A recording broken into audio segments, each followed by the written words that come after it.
Hi everyone, I'm here at Beans and Barley on the Lower East Side in Milwaukee with one of the managers, Jim, and he's going to tell us a little bit about how they got started. My name is Rada Duvall, I'm with eXp Realty, and this is the segment of Home is What I Do Best. So Jim, tell us, I love this triangular plot.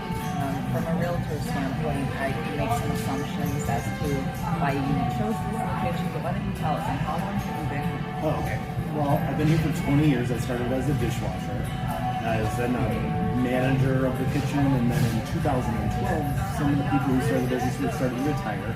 So they started the business in 1972, and they started in a much smaller spot, a little block, about a block over at what was known as probably the Bike Fixers Forever. It's now a guitar shop.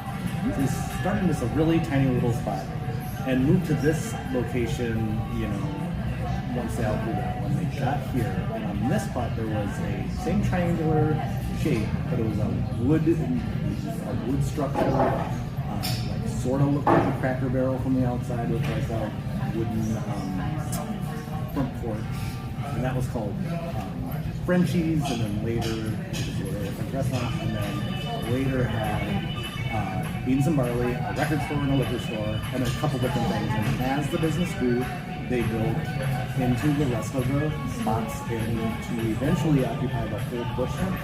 And then in 1992, the entire thing got burned to the ground. Oh wow!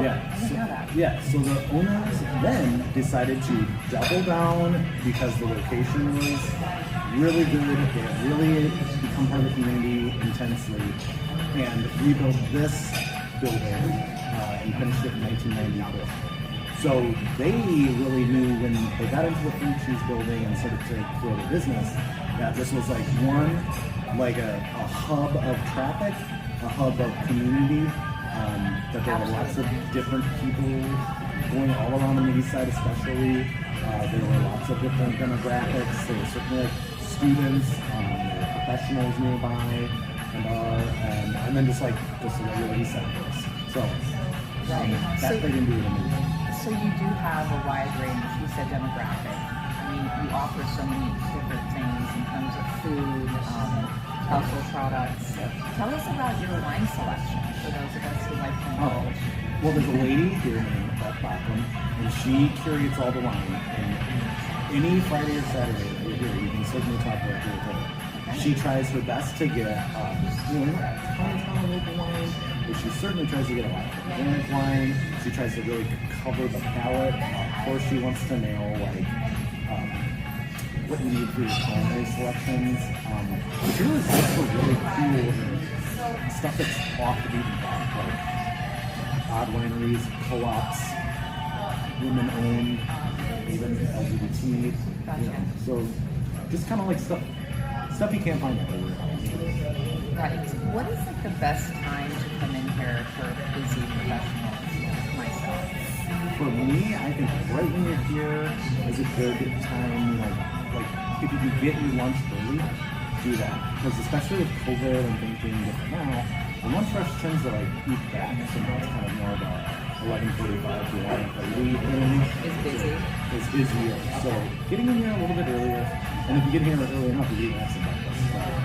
And you offer dinner as well, right? Oh yeah. There's dinner options for sure. We just now able to get back into our dinner features. Of course, we start to talk about some wine pairings. Of course, we have some really delicious margaritas if that's your thing.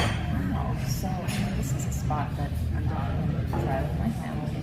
Yeah, please do. Yeah, bring them all. So we live in a great town. There's so many hot pockets. If you had, a day off and money was no issue, what would you do with your time aside from running this wonderful place? I think for sure I would spend some time sailing.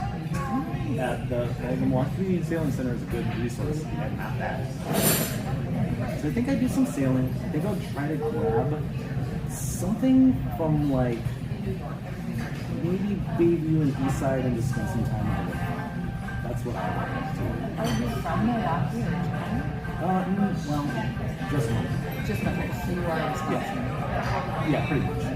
Okay. The story the life you led before you were running Beans and Barley, which is obviously a handful.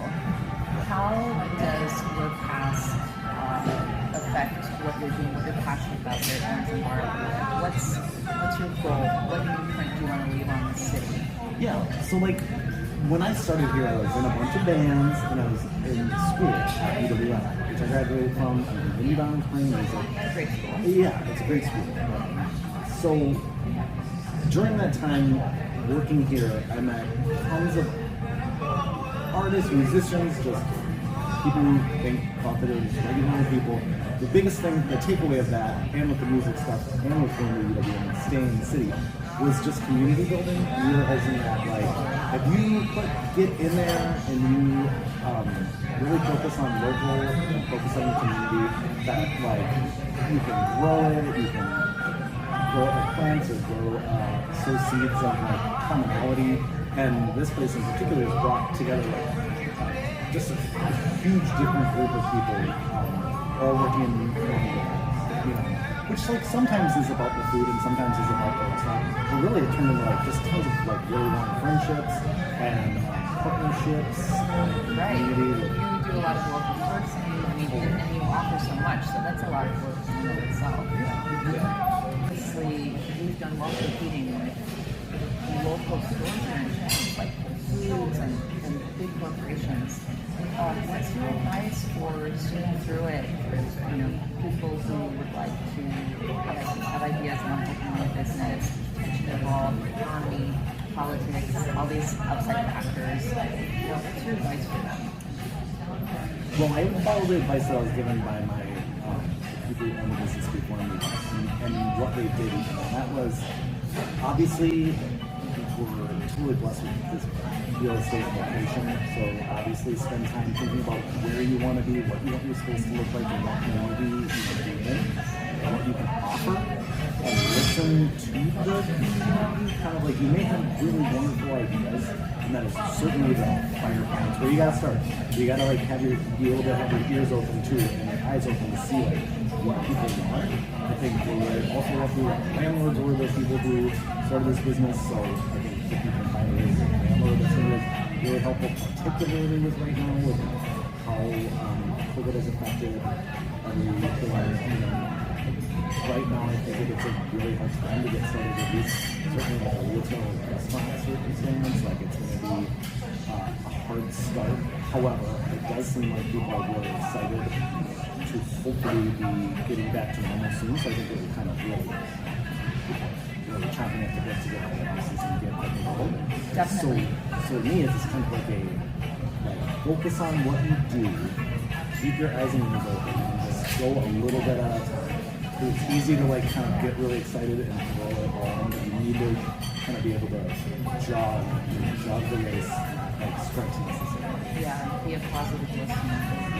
What you've told me about Beans and Barley is that you get such a vibrant people coming through all the time. You offer so much, and so when it comes to competing with all the various restaurants and cafes in the neighborhood, what is it about Beans and Barley that takes it away? Oh, it's just that we're still here, same place, that we're totally reliable, that we're day-to-day stuff. For sure, like, they're probably like fancier, nicer places to go on Saturday and Friday, but we're certainly here every other day, that's fine.